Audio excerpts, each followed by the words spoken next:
आज मैं भिक्खु थिरुपानंद बरेली उत्तर प्रदेश से।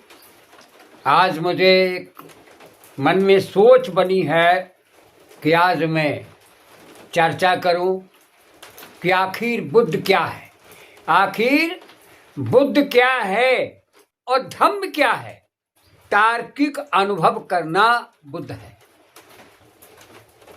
बुद्ध एक परखी है, जैसे परख करने के बाद में जो क्या अनुभव होता है। जैसे एक वैज्ञानिक विवेक से जो खोज करता है और जो सार होता है वो नॉलेज होता है, ज्ञान होता है, विज्ञान होता है। ऐसी तथागत बुद्ध कोई व्यक्तिगत का नाम नहीं है। बुद्ध एक एजुकेशन है, बुद्ध एक शिक्षा है। बुद्ध से खोजा गया। बुद्ध एक माइंड को कहते हैं, दिमाग को। लोग कहते हैं ऊपर वाला जाने, मैं भी कहता हूं ऊपर वाला जाने, लेकिन ऊपर वाले से खोज करो। ऊपर ये है, इसके ऊपर कुछ नहीं है, इसके ऊपर कुछ नहीं है। जो भी महापुरुषों ने खोजा है, इससे खोजा है। जो भी महापुरुषों ने खोजा है वो इससे खोजा है। बुद्ध ने खोजा संसार में सभी प्राणियों के लिए दुख है, लेकिन दुख के 4 भाग हैं। दुख के 4 भाग हैं। दुख, दुख का कारण, दुख का निवारण, निवारण का उपाय। अब दुख खोज लिया, कारण का पता चल गया, बिना कारण के दुख होता नहीं है। अब उसका निवारण है, निवारण का उपाय है। उपाय क्या है? बुद्ध ने इस चीज को खोजा काहे से? बुद्ध ने खोजा सील से। पहले सील का अनुभव किया, फिर समाधि लगाई, फिर प्रज्ञा जगी। तो सील, समाधि, प्रज्ञा, 3 चीजों का अनुभव किया। बुद्ध ने कहा है दुख का निवारण ही सील है। सबसे पहला डोज है। सबसे पहला बुद्ध ने डोज दिया सील का। सील के बाद साधना करने के लिए मार्ग बताया, और साधना के बाद में तब प्रज्ञा जगेगी। तो बुद्ध ने प्रज्ञा से देखा इसका निवारण क्या है, उसका उपाय क्या है। अच्छा, कारण क्या है? कारण है दुख का जो कारण है वो है तृष्णा। दुख का जो कारण है वो तृष्णा है। तृष्णा 3 प्रकार की होती है। भव तृष्णा भी होती है, और तृष्णा जितनी बढ़ाओगे उतनी बढ़ेगी, जितनी घटाओगे उतनी घटेगी। बुद्ध ने कहा मन को कब्जा में करो। मनसा वाचा कर्मणा विमल विनीत विशुद्ध। नमो तथागत बुद्ध में, नमो तथागत। बुद्ध ने कहा है मन कब्जा में हो सकता है। अब बुद्ध ने मन को कब्जा में किया, तृष्णा को मारा। तो जब तृष्णा को मार दिया, काहे से मारा? सील से, समाधि से, प्रज्ञा से। बुद्ध ने देखा एक मार्ग खोजा, अष्टांगिक मार्ग।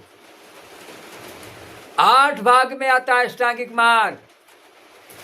अष्टांगिक मार्ग में क्या है? सम्यकता, सम्यक दृष्टि, सम्यक स्मृति, सम्यक कर्मांत, सम्यक प्रज्ञा, सम्यक शील, सम्यक समाधि।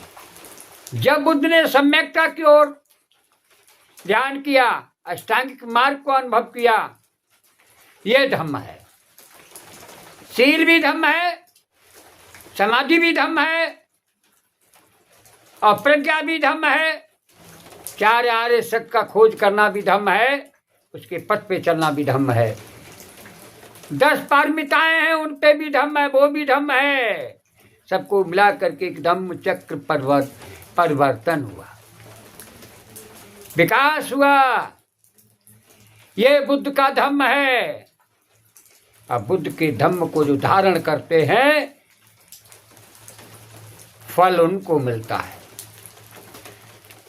धम्म को जो धारण करते हैं फल उनको मिलता है। जो धम्म को धारण ही नहीं करते हैं तो उनको फल क्या मिलेगा? तो ये बुद्ध का धम्म है। बुद्ध धम्म और संग ये तीन बताई शरण, और कोई शरण नहीं ऐसा कीना परण। ऐसा कीना परण बुद्ध ने पाठ पढ़ाया, धर्म धुरंधर बनो करो औरों पे दाया। बुद्ध ने कहा है धर्म के धुरंधर बनना है, धुरी बनना है तो प्राणियों पर दया करो। जो दया सिखाता है, करुणा सिखाता है, मैत्री सिखाता है, वही धम्म है। धम्म में धर्म में अंतर है। धर्म के अंदर ठेकेदारी हो सकती है, लेकिन धम्म के अंदर ठेकेदारी नहीं होती। बुद्ध का धम्म है, धर्म नहीं है। इसीलिए लोग नारा लगाते हैं बुद्ध धम्म की क्या पहचान, मानव मानव एक समान। बुद्ध का जो धम्म है मानवता की पथ पर चलने वाला धम्म। इसीलिए बुद्ध के धम्म को वैज्ञानिक कहा गया है, क्षमतावादी कहा गया है, क्योंकि सम्यकता है उसमें, परिवर्तन भी है उसमें, सभी प्राणियों के कल्याण के लिए भी है। इसीलिए बुद्ध के धम्म को धारण करने के योग है। कहा गया है आओ नहीं हो, पाओ नहीं हो, दक्षिण यो अंजलि करियो। आउने के लायक है, पाउने के लायक है, धारण करने के लायक है। बुद्ध ने ही कहा था सब पापस्या कलंक कुशल शुभ संपिता सदित परियोद अपनंगे तंग बुद्धानुशासन। जो व्यक्ति सभी पापों को नाश कर देता है, कुशल कार्य करता है, शील का पालन करता है, सभी प्राणियों के कल्याण की बात करता है, बूढ़े माता पिता की सेवा करता है, वही 10 शिक्षाओं को धारण कर सकता है, वही धम्म का अनुयायी हो सकता है। इन्हीं शब्दों के साथ में सभी के सुखी जीवन की मंगल कामनाएं करता हूँ। आपका मंगल हो, कल्याण हो। साधु साधु साधु।